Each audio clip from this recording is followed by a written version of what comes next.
नमस्कार. श्री भास्कर अनंत लिमये लिखित सद्गुरू श्री ब्रह्मानंद महाराज बेलदडीकर यांचं चरित्र आपण वाचत आहोत. आज आपण 23व्या प्रकरणातला पुढचा भाग वाचायला घेतो आहोत. श्री व्यंकटपूरचं देवालय फार भव्य आहे. ते निसर्ग सौंदर्यानं नटलेलं आहे. शिखर फार मनोहर आहे. पवळीचा प्रकार फार सुंदर आहे. देवस्थानाच्या समोर ज्या काही पवळ्या आहेत त्या वेगवेगळ्या भक्त लोकांनी बांधवल्या आहेत. उत्तर भागाची पवळी मलिकवाडच्या देशपांड्यांनी बांधलेली असून दक्षिण भागची पवळी होंबळचे बसनगौडा यांनी बांधलेली आहे. इथे देवस्थानच्या पटांगणात एक मोठा अश्वत्थ वृक्ष होता म्हणे. इमारतीच्या कामाला जेव्हा सुरुवात झाली तेव्हा त्या वृक्षापासून अडचण होऊ लागल्यामुळे श्री ब्रह्मानंद गुरूंनी तो तोडवला. त्यावेळी त्या अश्वत्थ वृक्षाच्या बुंध्यात एका गणपतीची मूर्ती सापडली होती. ती देवालयात ठेवण्यात आली असून अद्यापही ती तिथे आहे. पुढच्या बाजूला गोविंदराजाचं देऊळ आहे. ते पूर्वाभिमुखी आहे. या देवळाजवळच गोशाळा आणि सूपशाळा आहे. त्यालगतच उत्सव काळात गरज भासल्यास ब्राह्मण भोजनासाठी विस्तृत पटांगण आहे. तिथे मांडव उभारण्याची सोय आहे. श्री व्यंकटेशाचं स्थान खरोखर इतकं रमणीय आहे की पाहता क्षणीच भाविक माणसाच्या मनात भक्तिभाव उचंबळून आल्याशिवाय राहत नाही. तसंच इथे राहून साधन करावं असंही वाटल्याशिवाय राहत नाही. कारण साधन करण्यासाठी हे स्थान नितांत रम्य, अतिशय शांत, जगाच्या गजबजाटापासून दूर असल्यामुळे अत्यंत पोषक असं आहे. श्री गुरूंचं व्यंकटपूरच्या वातावरणात जसजसं अधिक वास्तव्य होऊ लागलं तसतसं तिथल्या थंडी तापाने त्यांच्यावर आक्रमण करायला सुरुवात केली. अखेरीला थंडी तापाने त्यांना चांगलंच पछाडलं. तरी देखील त्यांनी आपला नित्यनेम, भजन, आरती आणि संचार यथाप्रकार चालू ठेवला. ते बहुत करून गावोगावी पायीच संचार करत असत. पायात पादुका देखील घालत नसत. दिवसेंदिवस थंडी तापाने त्यांची अशक्तता वाढत होतीच. त्यातच अशक्तता वाढण्याला आणखी एक कारण घडलं. एकदा वल्लरी होसपेट या गावातील त्यांच्या शिष्याच्या आग्रहामुळे ते तिकडे गेले होते. पुष्कळ भक्त लोक अत्यंत आदराने त्यांना आपल्या घरी नेत आणि त्यांची पूजा करीत. एका अभक्ताच्या मनात कुकल्पना शिरली आणि त्याने खाण्याच्या पदार्थात विष कालवलं. श्री गुरूंच्या समोर कोणताही पदार्थ ठेवून तो त्यांना अर्पण केला असता ते त्याचा श्री सद्गुरूंना नैवेद्य दाखवून नंतर तो स्वतः वाटून मग आपण सेवन करत असत. या त्यांच्या पद्धतीची जाणीव त्याला नसावी, कारण त्या नास्तिकाने तो विषमिश्रित पदार्थ त्यांच्यासमोर ठेवला आणि भाविक माणसाप्रमाणे श्री गुरूंना नमस्कार करून तो लोकांच्या घोळक्यात लांब मागे जाऊन उभा राहिला. आता श्री गुरू तो पदार्थ स्वतः खातात की सर्वांना वाटतात इकडं त्याचं लक्ष एकवटलं होतं. त्या दिवशी श्री गुरूंनी नेहमीप्रमाणे श्रीमंत महाराजांना नैवेद्य दाखवला, पण नंतर कोणालाही त्यांनी प्रसाद न वाटता त्यांनी एकट्यानेच तो भक्षण केला. हे पाहताच आपलं इच्छित कार्य पार पडलं या समाधानात तो दुष्ट नास्तिक लगेच तिथून निघून गेला. इतर लोकांना मात्र आश्चर्य वाटल्यावाचून राहिलं नाही. त्यानंतर 1-2 दिवसातच श्री गुरूंनी तेथला तळ हलवला आणि ते व्यंकटपुराला आले. थोड्याच दिवसात ते विष त्यांच्या सर्वांगात भिनलं आणि त्यांच्या अंगावर मोठे मोठे फोड उठू लागले. वरचे वर पोटही बिघडू लागलं. अशक्तता वाढली. हातापायाच्या काड्या होऊ लागल्यामुळे पोटही मोठं दिसू लागलं. त्यांच्या जवळची मंडळी त्यांना औषध घ्या म्हणून आग्रह करू लागली. त्यांना उद्देशून एक दिवसचे गुरु म्हणाले, आम्हाला संन्याशाला कशाला औषध? तुमच्यासारखे आम्ही प्रापंचिक थोडेच आहोत. आम्ही मेल्यावर आमच्या मागे रडणारे तरी कोण आहे? श्रीमंत महाराजांनी दिलेलं आहे ना रामनाम औषध. ते औषध सामान्य समजू नका. ते किरकोळ रोगाचं तर भस्म करतंच, शिवाय भवरोगसुद्धा घालवतं असं सांगत असत. तेव्हापासून स्नान होताच श्री व्यंकटपतीच्या चरणावरील गंध घेऊन ते तीर्थात घालून त्या गंधाने त्यांनी आपल्या वक्षस्थळावर श्रीराम असं लिहून मग कपाळावर त्याच गंधाचं नाम लावायला त्यांनी सुरुवात केली. आश्चर्याची गोष्ट अशी की त्यांच्या विश्वासपूर्वक केलेल्या गंधलेपनाने विषबाधा नाममात्रसुद्धा शिल्लक राहिली नाही. वयोमानानुसार आणि देहधर्माला अनुसरून अशक्तता मात्र कायम घर करून राहिली. त्या हवेत त्यांना थंडीताप वरचेवर येऊ लागला. अशातच ते प्रचार कार्यासाठी गावोगाव हिंडत असत. वास्तविक वल्लारी भागात गेल्यावेळी त्यांच्यावर विषप्रयोग करण्यात आला आणि त्यांना विषबाधा झाली ही हकीकत कोणालाच माहिती नव्हती.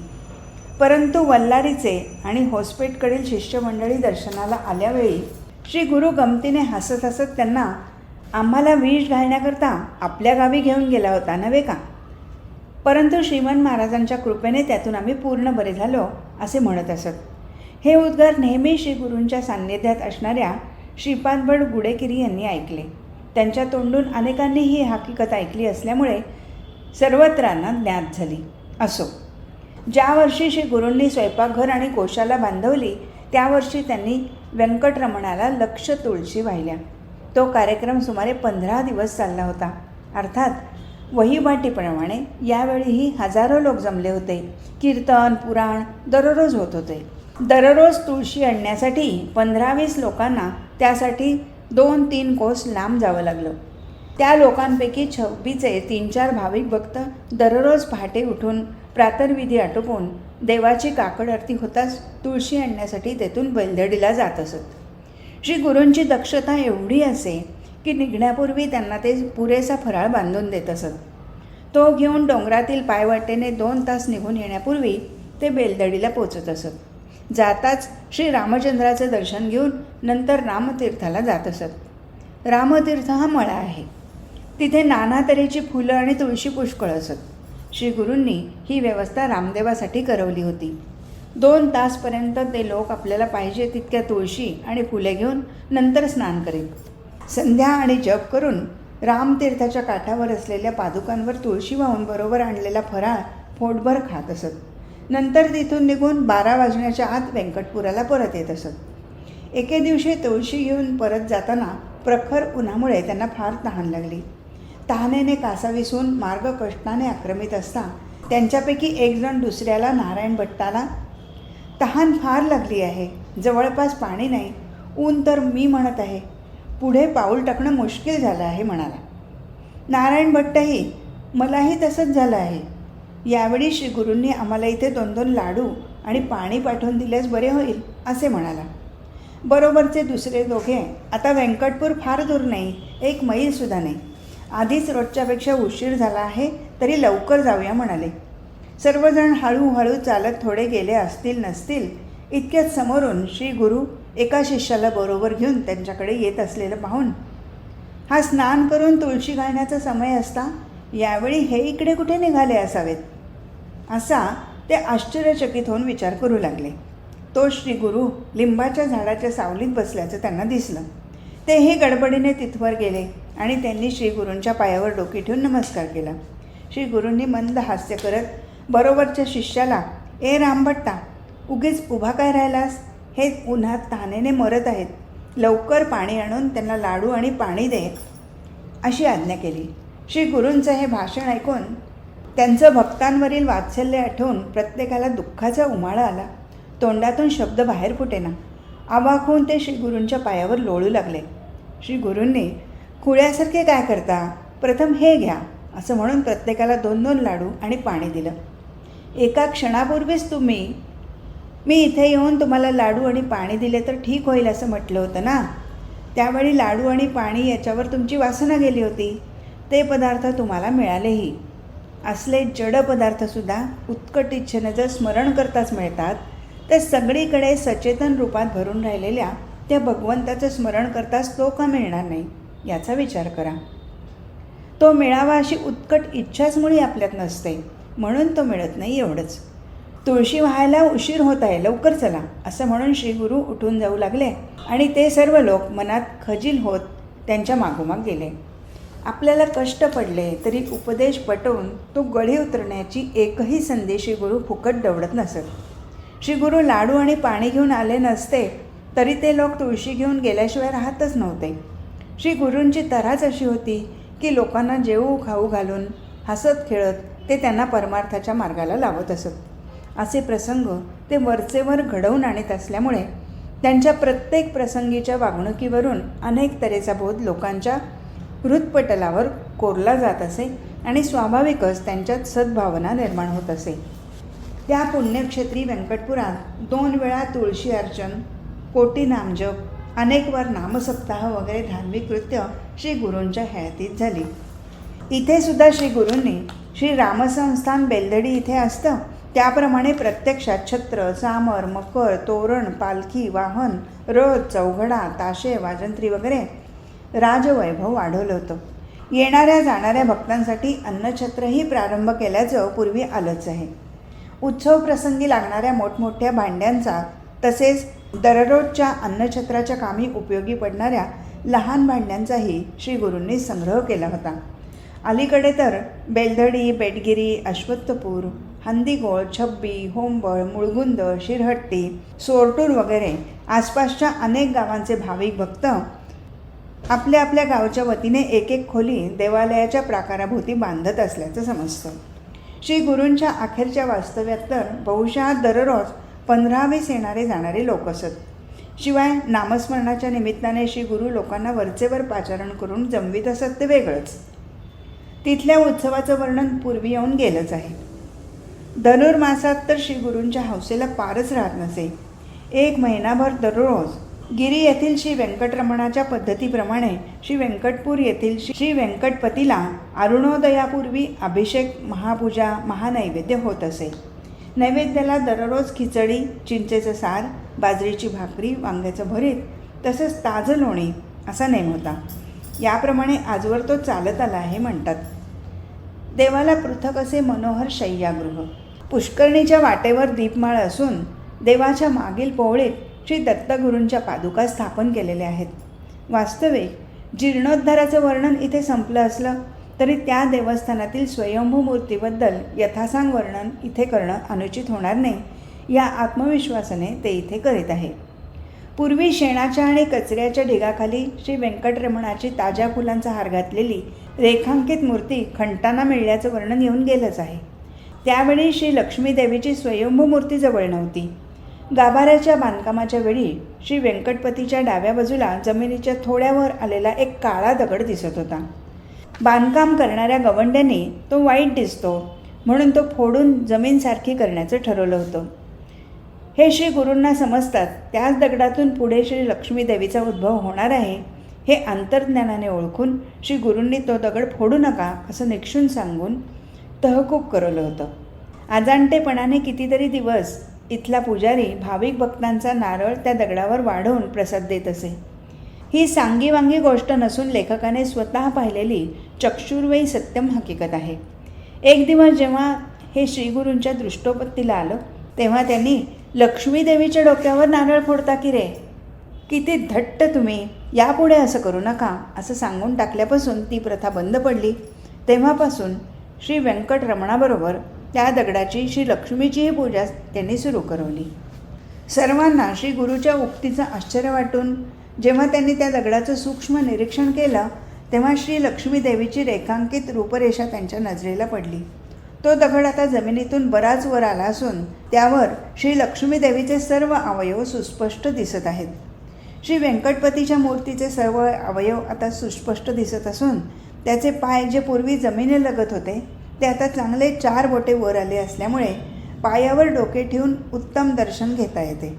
कलेकलेने दररोज वाढणाऱ्या या श्री व्यंकटपतीच्या आणि श्री लक्ष्मी देवीच्या मूर्ती कुशल कारागिराने मेहनतपूर्वक घडवून तयार केलेल्या मूर्तींपेक्षा नयन मनोहर आणि सुबक दिसत आहेत. इथली पूजा आदी सेवेकरता श्री गुरूंनी काही भाविक लोकांना तिथे कायम ठेवलं. तिथल्या सेवेकऱ्यांनी विशिष्ट प्रकाराने वागावं म्हणून त्यांना काही नियम घालून दिले.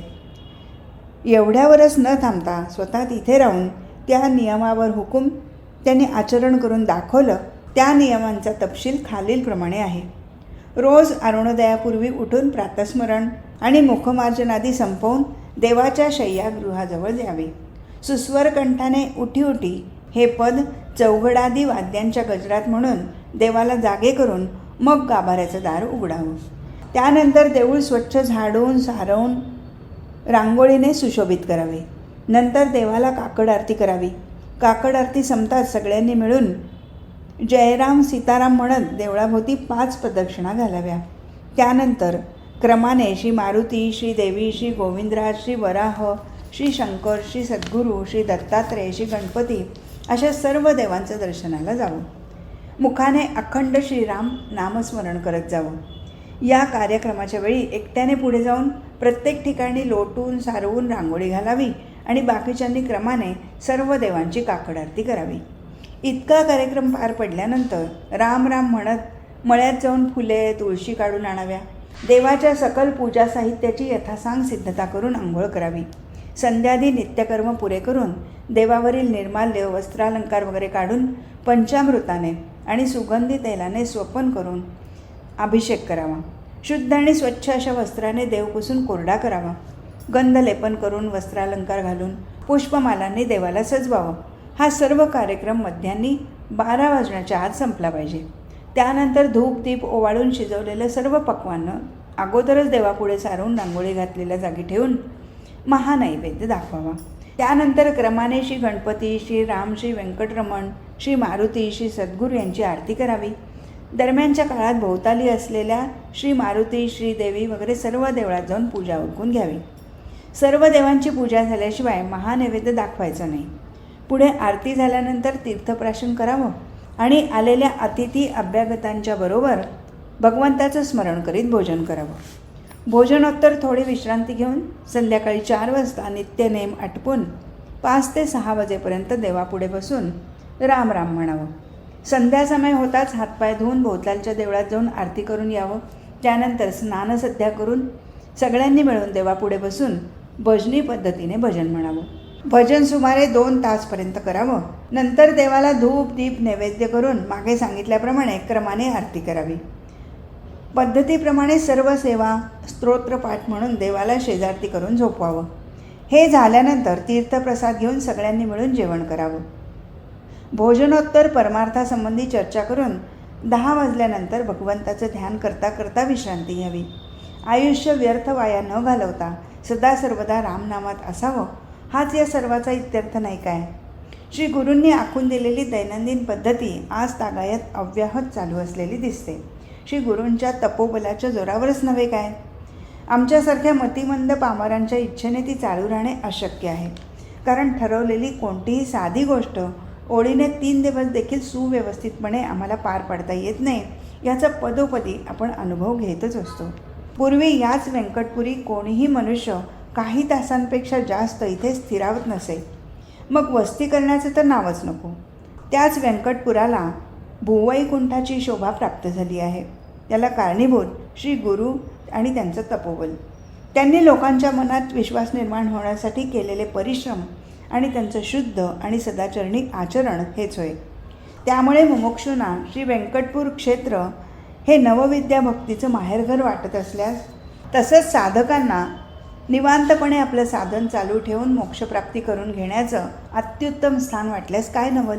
या सुंदर भव्य मंदिराचे आणि त्यातील स्वयंभू व्यंकटपती आणि श्री लक्ष्मी यांचं दर्शन घडण्यास खरोखर भाग्य असलं पाहिजे. कसल्याही नास्तिकाचं या दर्शनाने हृदय परिवर्तन होऊन त्याच्या मनात भक्तिविश्वास ठाण मांडल्याशिवाय राहणार नाही. या स्थानात अशी काही आकर्षक शक्ती आहे की एकदा पाहिल्यानंतर पुन्हा पुन्हा तिथे जाण्याची इच्छा लोकांच्या मनात बळावल्याखेरीज राहत नाही. श्री शृंगेरी कुडली मठाचे जगद्गुरू श्री शंकर भारती स्वामी यांनी या रम्यस्थळी एका चातुर्मासात 4 महिने मुक्काम ठेवला होता. श्री गुरूंनी त्यांची व्यवस्थाही चोख ठेवली होती. संतोषित होऊन त्यांनी श्री गुरूंची प्रशंसा केली आणि नित्यपूजा नैवेद्य नंदादीपासाठी काही जमिनी आणि संस्थानाकडून दरसाल काही रोख रक्कम श्री गुरूंना दान दिली. श्री सद्गुरू ब्रह्मानंदार्पणमस्तु. प्रकरण 24. अश्वत्थपूरचं राम मंदिर आणि इतर. दक्षिण कन्नड प्रांतात कारकळ नावाचा जिल्हा आहे. त्यात मंगळूर नावाचा एक तालुका आहे. तिथले देशस्थ ब्राह्मण पहिल्यापासूनच अत्यंत हीन स्थितीत होते. साहजिकच त्यांना अत्यंत गरिबीत कष्टाळू जीवन जगावं लागत असे. त्यांचा तिथे चरितार्थ चालत नसल्यामुळे गदग, हुबळी, धारवाडसारख्या शहरात पोटासाठी स्वयंपाक पाण्यासारखे जीवनाचे साधन पत्करून ते राहत असत. कर्नाटक प्रांतात श्री ब्रह्मानंद गुरूंचं नाव सर्वतोमुखी झालं असल्यामुळे स्वयंपाकी पाणके या नात्याने त्यांना श्री गुरूंच्या दर्शनाचा लाभ झाला. श्री ब्रह्मानंद गुरूंचे अगाध ज्ञान, उच्च प्रतीचं वैराग्य, दया, शांती वगैरे सद्गुण पाहून ते त्यांच्याकडे आकर्षिले गेले आणि ते श्री गुरूंच्या सेवेत निरत झाले.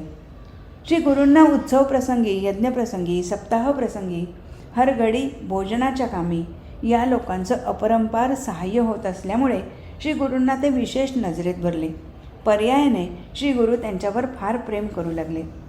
बिद्रहळ्ळी येथील 13 कोटी श्री राम जप यज्ञाच्या प्रसंगी श्री ब्रह्मचैतन्य महाराज तिथे आल्यावेळी स्वयंपाक पाण्यासाठी दोडू रामय्या, सन्न रामय्या वगैरे प्रमुख मंडळी आपापल्या 100-200 हस्तकांसह तेथे उपस्थित झाली होती. त्यापैकी गुत्ती रामय्याने आपल्या समाजाच्या उद्धारार्थ आपण श्रीमन महाराजांपुढे हट्ट धरला पाहिजे. श्री गुरु मनावर घेत नाहीत, श्रीमन महाराजांकडे बोट दाखवतात, ही संधी गमावता कामा नये असा विचार सर्वांपुढे मांडला आणि तो सर्वांना पटला. एके दिवशी श्रीमन महाराजांना सुगंधी तेलाने अभ्यंग स्नान घालून श्री गुरु परत येत असताना तुंगभद्रेच्या वाळवंटात ही मंडळी श्री गुरूंच्या पायावर लोळू लागली. काय पाहिजे, काय झालं असे विचारता आमचा उद्धार करा, आम्ही गरीब मागासलेले, उद्धाराचा मार्ग आम्हाला मुळीच माहीत नाही. आमच्या गावी येऊन देवस्थान बांधवून श्रीरामाची स्थापना आपल्या हाताने केली पाहिजे अशी विनंती केली. बरे आहे, करूया असे श्री गुरूकडून त्यांना आश्वासन मिळाले. सांगता महोत्सव संपताच अश्वत्थपूरची मंडळी जरी आपापल्या गावी गेली तरी गुत्ती रामय्या श्री गुरूंच्या सेवेला तिथेच राहिला. श्री गुरूंच्या आज्ञेप्रमाणे 1-2 वेळा गुत्तीराम त्यांच्या गावी गेल्यावेळी आपण प्रत्यक्ष अनुभवलेल्या श्रीमन महाराजांच्या आणि श्री गुरूंच्या आगाध महिमेचं इतकं रसाळ वर्णन केलं की त्यामुळे त्या सर्व लोकांच्या मनात भक्ती आणि प्रेम निर्माण होऊन ते श्री रामनामस्मरण करू लागले. त्यावेळी अश्वत्थपूर एक डोंगराळ वस्तीचा जवळजवळ निर्जन प्रदेश होता. त्यात नुई महादेव भट्टाचं एकमेव दुकान होतं. शेकडो गगनचुंबी अश्वत्थ वृक्ष पसरले होते. एक मोठा पिंपळकट्टाही होता. या गावचं पूर्वीचं नाव पिंपळ होतं. वृक्षांनी गजबजलेलं हे स्थानच देऊळ बांधायला योग्य आहे असं ठरवून पी नारायण आप्पांच्या आईचे वडील सुब्बराय भट्ट यांच्या अंगण्यातील कट्ट्यावर गुत्ती रामय्यांनी श्रीमन महाराजांचा फोटो आणि बिद्रहळ्ळीला त्यांच्या हस्ते मिळवलेलं आशीर्वाद फळ घेऊन आणि मंत्राक्षता ठेवून नामसप्ताह सुरू केला आणि त्याच्या पाठोपाठ आपल्या स्वतःच्या खर्चाने हल्लीच्या देवळाचा गाभारा त्याने बांधला. त्याच सुमारास 200 रुपये खर्च आला. मग मात्र गावच्या पुढारी लोकांना या कृत्याने चालना मिळून त्यांनी देऊळ बांधण्याचा निर्धार केला आणि कार्याला प्रारंभही केला. देवस्थानचं बांधकाम 1910 संपलं. गावच्या इतर विघ्न संतोषी लोकांनी नाना प्रकारे विघ्ने उपस्थित करून विरोध केला. ते रात्री लाकडे चोरायला गेल्यावेळी 2 वाघांनी त्यांना पळवून लावलं. त्यांनी दिवसा प्रयत्न केला, त्यावेळी ज्या लाकडाखाली हात घालावा तेथे नाग दिसू लागला. अखेर त्यांना तो नाद सोडावा लागला. श्रीमन महाराजांच्या आणि श्री गुरूंच्या पाठबळानेच विघ्नांचं परस्पर निराकरण होत असे. पुढे 1-2 वर्षात गाभाऱ्यावरील आणि भोवतालच्या पवळीचं बांधकाम संपलं. काळ्या शिलेचा श्रीराम, श्री सीता, श्री मारुती, श्री लक्ष्मण यांच्या प्रतिमा तयार करण्याबद्दल सूचनाही गेली. शिलेचं उत्तम सिंहासन तयार झालं. देवालयाच्या इमारतीसाठी कायमची जागाही दान म्हणून मिळवली गेली. याप्रमाणे सिद्धता करून गुत्ती रामय्याने प्रतिष्ठापनेबाबत श्री गुरूंजवळ आग्रह धरला. त्यांनी गडबड करू नकोस, श्रीमन महाराजांनाच बोलवूया असं त्यांना सांगून गप्प केलं. शके 1835च्या वैशाख महिन्यात श्रीमन महाराज पंढरपुराला आल्यावर त्यांचा मुक्काम तिथे 3-4 महिने होणार होता. म्हणून त्यांनी श्री गुरूंना तिकडे बोलावून घेतलं होतं. श्री गुरूंनी जाताना आपल्याबरोबर 100 लोक नेले होते. त्यात गुत्ती रामय्या वगैरे अश्वत्थपूरची मंडळी होती. श्री गुरूंनी तिथे गेल्यावर गुत्ती रामय्याला श्रीमन महाराजांना विनंती कर आणि मागून घे म्हणून भर दिली. सगळ्या लोकांना घेऊन आलेच पाहिजे असा हट्ट धरून पाय धर, तुझे काम होईल असं सांगितलं. त्याप्रमाणे वेळ साधून गुत्ती रामय्याने श्रीमन महाराजांचे पाय धरून मागणे मागताच श्रीमन महाराजांनी श्री ब्रह्मानंद गुरूंना बोलावून घेऊन गुत्ती रामय्याला उद्देशून, मी इथेपर्यंत येण्याचा योग काही दिसत नाही, म्हणून हा ब्रह्मानंद बुवा तुमच्या इथे येऊन तुमचं कार्य करून देईल. तुम्ही काळजी करू नका. बुवा आला म्हणजे मीच आलो असे समजा असं सांगितलं. पण हे कधी घडणार हे मात्र त्यांनी सांगितलं नाही. यानंतर थोड्याच महिन्यांनी श्रीमन महाराज समाधीस्थ झाले. श्री गुरूंकडे बघून त्यांच्या आधारावर वडील मंडळींनी आपलं दुःख दडपलं. श्रीमन महाराजांचं कालाच्या वर्षांनी आराधना आणि पादुका स्थापन करून श्री गुरु व्यंकटपूरला येऊन राहिले. गुत्ती रामय्या त्यांच्याबरोबर काही दिवस तिथेच होता. गुत्ती रामय्या अजून आपल्या गावी श्री रामप्रतिष्ठा झाली नाही या दुःखाने मनात झुरत होता. कारण मंदिर तयार होऊन 2 वर्ष होऊन गेली होती. मूर्तीही तयार होऊन पडल्या होत्या. श्री गुरु तर तेथील लोकांना दुष्ट आहेत, त्यांना भक्तिमार्ग नको, मलाही ती प्रतिष्ठा नको, तूच गावी न जाता तिथेच राहून टाक असे सांगत. त्यामुळे गुत्ती रामय्या मनातून श्री गुरूंवर थोडा रुष्ट झाला होता. म्हणूनच की काय, एकदा श्री गुरु व्यंकटपुराहून पायी बेलदडीला चालले असता त्यांनी गुत्ती रामय्याला आपल्याबरोबर चळण्यास आज्ञापिला असता देखील त्याने साफ येत नाही म्हणून सांगितलं आणि तो तिथेच राहिला. श्री गुरु आपली प्रार्थना मनावर घेत नाहीत. आता गावातील लोकांना तोंड तरी कसं दाखवावं असा त्याला खेद होऊन डोंगरातील गुहेत उडी घेऊन प्राणत्याग करणंच चांगलं असा त्याने निश्चय केला. सर्वांतर्यामी वास करणाऱ्या श्री गुरूंना हा त्याचा संकल्प कळला. लागलीच एका रोजगारी गड्याबरोबर त्याने रामय्याला उद्या सकाळपासून 3 दिवस नामस्मरणाला आरंभ करणार आहे, स्वयंपाक करावा लागेल, तरी आलेल्या गड्याबरोबर असशील तसा निघून ये असा निरोप पाठवला. निरुपायाने रामय्या आलेल्या गड्याबरोबर बेलदडीला गेला. त्याने श्री गुरूंना नमस्कार करताच, वेड्या, तुझ्यासाठीच 3 दिवस नामस्मरण करावं लागत आहे असे म्हटलं. रामय्याला पाहून श्री गुरूंना संतोष झाला आणि त्यांचे उद्गार ऐकून रामय्याला समाधान वाटलं. 3 दिवसाचा नामस्मरणाचा कार्यक्रम थाटाने पार पडला. शेवटच्या दिवशी मंगलारतीनंतर रामय्याला घेऊन ते श्री राम मंदिराकडे गेले. तिथे श्री रामाच्या पायावर मंत्राक्षतासह नारळ ठेवून तो पुन्हा हाती घेऊन प्रसाद घे असं म्हणून मंत्राक्षता, नारळ आणि 5 मोहरा श्री गुरूंनी त्याच्या पदरात टाकल्या. रामय्याने आनंदाश्रू पूर्ण नयनांनी त्याचा स्वीकार करून श्री गुरूंच्या पायावर मस्तक ठेवलं. ही आनंदाची वार्ता त्याने आपल्या गावी कळवल्यावर तेथील भक्तांनाही अपूर्व उत्साह वाटला. तेथून श्री गुरूंनी व्यंकटपुरी रामय्यासह प्रयाण केलं आणि एके दिवशी, तुम्ही तयार करवलेल्या मूर्तींना अलंकार, पोशाख काहीच घालता येत नाही, तर त्या रद्द करून मुंबईहून दुसऱ्या आणूया असं श्री गुरूंनी त्याला सांगितलं. मुंबईला दुसऱ्या मूर्ती तयार करून पाठवण्यात आल्या. थोड्याच दिवसात सीता, राम, लक्ष्मण यांच्या सुंदर मूर्ती पिंपळाला आल्याचं समजताच रामय्याने श्री गुरूंशी प्रतिष्ठापनेविषयी बोलणे काढले.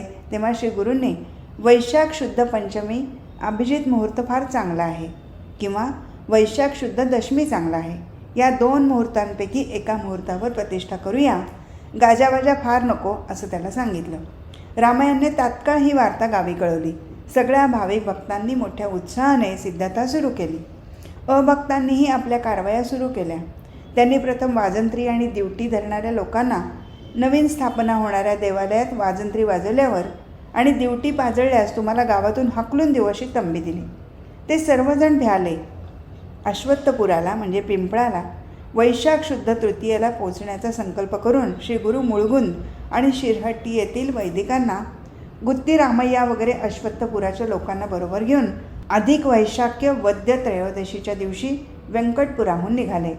शिरहट्टीला मुक्काम करून दुसऱ्या दिवशी लक्षेश्वराहून गुडेकेरीस पोचले आणि रेल्वे गाडीत चढले. दावणगिरीच्या अलीकडे कनकराव अण्णेगिरी या भक्तांच्या आग्रहावरून त्याच्या घरी गेले आणि दुसऱ्या गाडीने निघून बिदर भद्रावतीला आले. तिथला स्टेशन मास्तर अत्यंत भाविक असल्यामुळे त्याच्या घरी श्री गुरूंनी पूजा, आरती, नैवेद्य संपवून भोजन केलं. त्यावेळी एक चमत्कृतीजन्य घटना घडली. ती अशी: श्री गुरु ज्या दिवशी स्टेशन मास्टरकडे आले त्या दिवशी सकाळपासून 3-4 वेळा एक म्हातारा ब्राह्मण श्री गुरु आले का असे विचारून गेला. श्री गुरु आल्यावर थोड्याच वेळात जवळजवळ 70 वर्षाचा तो म्हातारा पुन्हा आला. आसनावर बसलेल्या श्री गुरूंना साष्टांग नमस्कार करून, 12 वर्षापासून तुमच्या दर्शनाची वाट पाहून पाहून थकलो, आज इच्छा पूर्ण झाली असं म्हणून उभा राहिला. भक्तगणांनी अर्पण केलेल्या फळावळ आणि खडीसाखर या पदार्थांवर श्री गुरूंनी सांकेतिक भाषेत त्याला काहीतरी विचारलं. आनंद बाष्पपूर्ण नयनांनी त्या ब्राह्मणाने मान हलवून आपल्या आज्ञेप्रमाणे वागतो असं उत्तर दिलं. श्री गुरूंनी पण खरोखर वागणार ना असं त्रिवार विचारलं. 3 वेळाला वागतो असं त्याच्याकडून उत्तर मिळताच प्रसाद घे असं म्हणून श्री गुरूंनी त्याला आपल्या मुठीत आली तेवढी फळं आणि खडीसाखर दिली. आत्ताच्या आता निघून जा अशी ताकीद दिली. त्या ब्राह्मणाने लगेच श्री गुरूंना एक नमस्कार केला आणि तो निघून गेला. पुन्हा तो कधीही कोणाला आढळला नाही. तो कोण होता हे कोणाला समजलं नाही. तसंच श्री गुरूंनी त्याला काय सांगितलं हेही समजलं नाही. तो संबंध होता की ब्रह्मसंबंध होता? श्री गुरूंनी त्याला मुक्तीचा मार्ग दाखवला की कसं, हे सर्वज्ञ श्री गुरूच जाणत. आज इथेच थांबू. हरिओम तत्सत.